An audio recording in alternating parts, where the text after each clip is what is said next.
Hello, good morning, જય શ્રી કૃષ્ણ. ચલો આજે મંડેનો દિવસ છે, તો બધાને સવારમાં good morning and welcome back to my channel.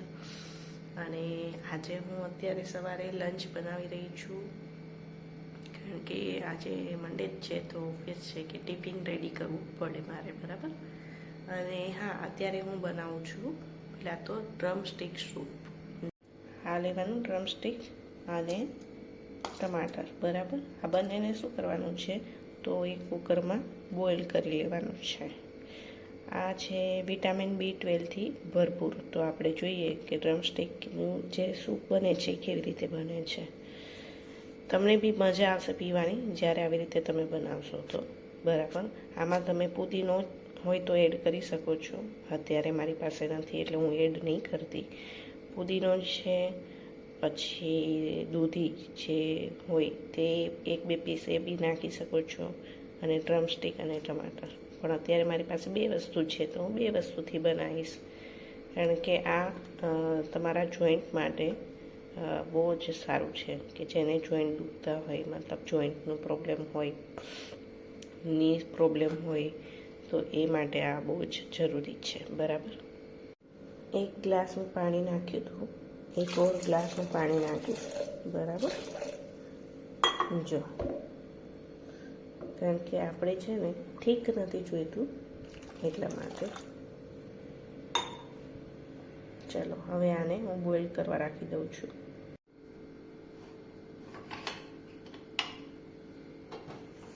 તો ચલો આપણે જોઈએ ડ્રમસ્ટિક શું છે, બોઇલ થઈ ગઈ છે કે નહીં.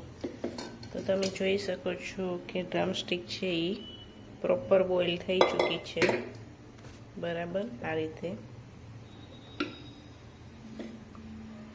તો હવે આને છે ને એક મોટા ગરણી હોય એમાં તમારે મોટા ગરણામાં ગાળી લીધું.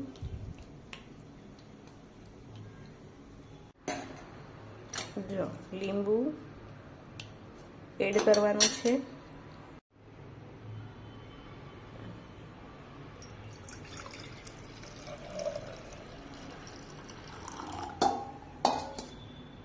જ્યુસ, અને એની અંદર આ મસાલો નાખી દેવાનો. આ મસાલો મેં બનાવ્યો છે છાશ માટેનો, જેમાં છે અજમો, આખા મરી, તજ, સોલ્ટ, સેંધા નમક, સંચળ એડ કરી દેવાનો, એટલે આ પીવામાં બહુ જ સરસ લાગે. તો ચાલો બધા ડ્રમસ્ટિકનું સૂપ પીવાનું, સૂપ પીવા અથવા તો જ્યુસ પીવા. સૂપ એટલા માટે કે આને તમે જીરા અને ઘી સાથેનો તડકા મારીને પણ યુઝ કરી શકો, પણ મોર્નિંગમાં અમારી ઘરમાં કોઈ ઘી ઓઇલવાળું આવી રીતે સૂપ ના પીએ, એટલે હું બધું બોઇલ્ડ કરીને જ લીંબુ અને આ મસાલો એડ કરી અને બધાને આપું છું. ओके, चलो आज मंडे का दिन है, मंडे को देखते हैं क्या सुविचार आया है. आज 23 फरवरी है, मंडे का दिन है, यानी कि सोमवार. અને સુવિચાર આપ્યો છે, સુવિચાર છે કે કંઈક આપ્યું છે નોલેજ વાળું કંઈક. લીંબુની છાલ નખ ઉપર ઘસવાથી નખ મજબૂત અને ચમકદાર બને છે. વાહ, એ તો ખાલી જસ્ટ ઇન્ફોર્મેશન છે. હા, નોલેજ તમારે કરવું હોય કે કંઈ બી, એ તો જસ્ટ ઇન્ફોર્મેશન છે, એવું કશું નથી. હાડકાં છે, નખ છે, આ બધું છે ને તમારા બોડીમાં એકદમ કેલ્શિયમ વધારે હોય તો છે ને એ બધું સરસ. તમે વેધર જોઈ શકો છો, વેધર છે એ બહુ જ ખરાબ છે. જો એ આજે ક્લાઉડી છે, જાણે મોન્સૂન સિઝન આવી ગઈ હોય ને એવી રીતે છે ને. જો ક્લાઉડી વેધર સાથે ફેસ્ટિવલના જ્યારે બી ટાઈમ હોય ને ત્યારે વેધર એવું જ થઈ જાય છે. ખાસ કરીને આપણા ઇન્ડિયામાં જ્યારે નવરાત્રિ હોય, પછી પેલું જન્માષ્ટમી હોય, પછી ગણેશ ચતુર્થી હોય, તો આ બધા ફેસ્ટિવલ અત્યારે જો હોળી ધૂળેટી આવશે તો અત્યારે બી વેધર ક્લાઉડી થઈ ગયું છે. અને ખબર નહીં હવે ત્યાં સુધી કદાચ વેધર સારું થઈ જશે તો સારું છે, નહીં તો આપણું મને લાગે છે ઇન્ડિયામાં વેધર હવે ધીરે ધીરે આઉટ ઓફ કન્ટ્રીમાં કેવું હોય છે કે સવારે ધૂપ હોય, સાંજે બપોરે વરસાદ હોય અને સાંજે પાછું એવું વેધર હોય, મતલબ ક્લાઉડી જેવું.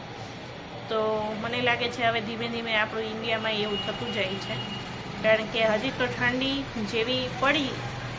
અમારે તો અહીંયા અમદાવાદમાં બહુ ઠંડી નહીં પડતી, પણ થોડી બી પડે છે, પછી પાછું આવું વેધર થઈ જાય છે.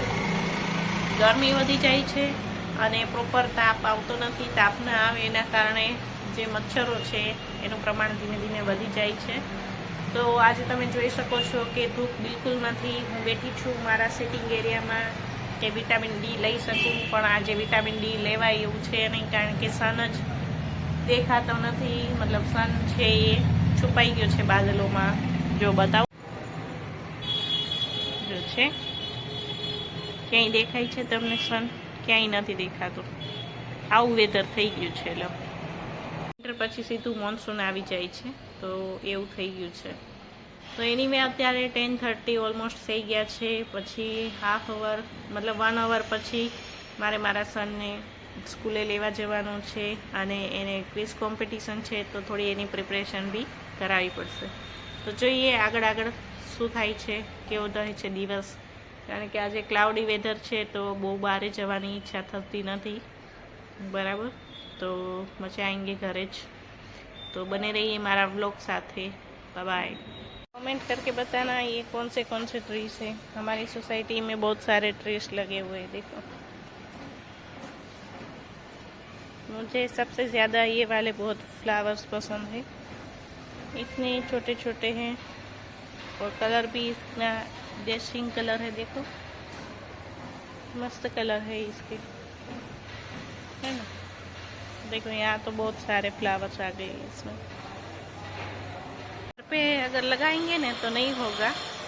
पता है क्यों? क्योंकि वो कबूतर की वजह से. कबूतर ना ये छोटे छोटे फ्लावर्स खा जाते हैं और पत्ते भी इसके खा जाते हैं.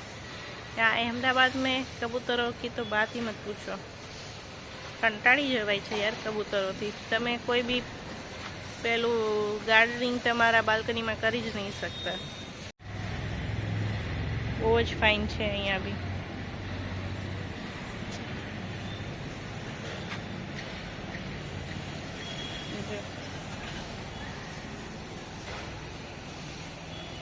જોવામાં બી મસ્ત લાગે. તો ચલો, અમારું લંચ થઈ ગયું છે, અને હું અત્યારે અહીંયા મારા પ્લાન્ટ્સને જોવા આવી હતી. તો જો હું તમને બતાવું મેં શું કર્યું હતું. ખાલી ચેક કરવા માટે કે આ ગ્રો થાય છે આ વસ્તુ કે નહીં, હું તમને બતાવું છું. મેં છે ને પહેલાં તો હું તમને કહી દઉં કે જે પેલા સાબુદાણા આવે ને, જેને શું કહેવાય, આખા દાણા, જે સાબુદાણા આવે ને આખા દાણા, એ મેં 4 થી 5 નંગ જ નાખ્યા હતા. એમ કે 4-5 પીસ જ નાખ્યા હતા. એ બી અમારે જે તુલસી ક્યારો છે ને, એમાં તુલસીનો જે પ્લાન્ટ છે ને એમાં. તો એમાં જો કેવી રીતે થયું છે જોઈ શકો છો. જોયું? એક અહીંયા નાનો એવો છોડ છે, એ ઉગી નીકળ્યો છે. બાજુ જો છે આ 2 છે ને, 2 રોપ છે આવા જે ઉગી નીકળ્યા છે. એક આમાં છે અને એક આમાં છે. એક ટ્રાય કરવા માટે કર્યું હતું, કારણ કે અમારા જે બિલ્ડિંગમાં રહેતા હતા ને એક બેન, એ એવું કહેતા હતા કે હું તો મતલબ પેલું 12 મહિનામાં શું કહે મેથીની કે એવી કંઈ જરૂર પડે ને કે ધાણાની, તો અમુક ટાઈમે મળતા હોય છે, અમુક ટાઈમે બહુ કોસ્ટલી હોય છે. તો જે આખા ધાણા હોય ને એને હું આ રીતે પ્લાન્ટ કરી દઉં, એમ કે રોપ પેલા શું કહે બીજ છે એના વાવી દઉં એટલે ઉગી નીકળે છે. પણ એ વાત સાચી પડી. મેં જસ્ટ 4 થી 5 પીસ જ એ સાબુત જે ધાણા છે ને, 4 થી 5 પીસ નાખ્યા ને, તો બી એટલામાં જો 2 રોપ આવા થઈ ગયા. એટલે કોઈને પ્રોપરલી જેવી રીતે ધાણા છે એ હવે સમરમાં ઓછા થઈ જશે, કે પછી સમર અને મોન્સૂનમાં તો તમને કદાચ જોવા બી ના મળે, અથવા તો મળે તો બહુ કોસ્ટલી હોય. અને મેથી છે તો મેથી બી એવું જ થાય છે કે અત્યારે તો તમને 10 રૂપિયાની એક મળી જાય છે, પણ જ્યારે સિઝન ના હોય ત્યારે મેથી છે એ પણ બહુ જ કોસ્ટલી થઈ જાય છે. મતલબ કે જ્યારે આપણને વરસાદ ચાલુ હોય અને મેથીના પકોડા કે પાલકના કે એવું કંઈ ખાવાનું મન થાય, તો એ ટાઈમે એ વસ્તુ બહુ જ કોસ્ટલી હોય છે. તો એના માટે થઈને મેં છે ને આ ખાલી ટ્રાયલ બેઝ ઉપર જ કર્યું હતું કે ખરેખર આવું થાય છે તો હા, જો સારો એવો તાપ આવતો હોય એનું અત્યારે તો છે ને પેલું થઈ ગયું છે પાનખર છે ને, એટલે આટલો તાપ આવે છે, એટલે એ જગ્યાએ મેં જે પોટ છે, જે કોઈની ઈચ્છા હોય ને ધાણા ઉગાડવાનો તો એ ઘરે ટ્રાય કરી શકે છે, બરાબર. અને અમારું લંચ ઓલમોસ્ટ કમ્પ્લીટ થઈ ગયું છે. અને આજે મેં એક વિડીયો અપલોડ કર્યો છે, કારણ કે સેટરડે સન્ડેનો બંને દિવસનો મિક્સ કરીને મારી પાસે ટાઈમ નહોતો, કારણ કે અહીંયા મતલબ અમારા ફ્રેન્ડ સર્કલ અને અમારા રિલેટિવ બહુ બધા છે, તો કોઈને કોઈ આવતું હોય તો ફૂલ ડે સેટરડે સન્ડેમાં તો છે ને વ્લોગ કરવાનો ટાઈમ નથી મળતો, પણ જેટલો બી થયો હતો ને એટલો મેં આજે શેર કર્યો છે. અને બાકી આજનો તો આવશે જ, બરાબર. તો ચલો, હવે લંચ ટાઈમ તો કમ્પ્લીટ થઈ ગયો, અમારું લંચ કમ્પ્લીટ થઈ ગયું છે. હવે અમારું હોમવર્ક ટાઈમ બાકી છે અને હોમવર્ક પર हेलो गाइस, आज मैंने इतनी मस्त चीज़ बनाई है ना, आप ही देखकर हैरान हो जाए। एक मिनट पहले वीडियो बंद कर देते। ये देखो गाइस, ये मैंने इतनी मेहनत से करी थी। देखो, ये मैंने ये सेलो टेप से, ये तो देख रहे हो, हाँ, इससे सेलो टेप से, ये सेलो टेप मैंने घर बनाया है और ये तो ऐसे ही में रखा है। और ये जो देख रहे हो ना, ये पंप से इसमें से ऐसे आके पानी आएगा। और ये मैंने बहुत मुश्किल से चिपकाया है। और इधर ये जो टेस्ला लिख रही है, टेस्ला, ये रियल कार जैसी लगती है आपको तो, पर इसके लिए क्या बनाए? पार्किंग तो क्या क्या बनाया है? इसमें मैंने है ना, मेरी एक फ्रेंड कनाटी फोन में रहती है, वो ना, मैंने उसके लिए कार्ड बनाया दो। वो तो पहले मेरे लिए एक ही कार्ड बना थी, मैंने सोचा इसके लिए मैं पूछ करके इसको 2 कार्ड बनाने दूँ। ओके, इसलिए मैंने ये कर दिया। और मैं सबसे ज्यादा मेहनत की लगी, ये जो आपको दिख रहा है, इधर आओ, ये जो आपको दिख रहा है ना, ये मैंने एकदम डीप खोद दिया। अब तो कल तो मैं ना, ये जो आपको बॉक्स दिख रहा है, इसमें मैं ना कार पार्किंग बनाऊंगा।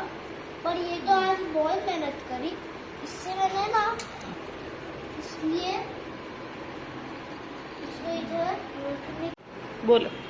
ये जो वीडियो अच्छी लगी, लाइक एंड सब्सक्राइब कर देना और कभी देख लेना, शेयर कर दीजिए, लाइक और शेयर कर देना, लाइक बटन, वो नहीं, हाँ, बेल बटन दबाइए।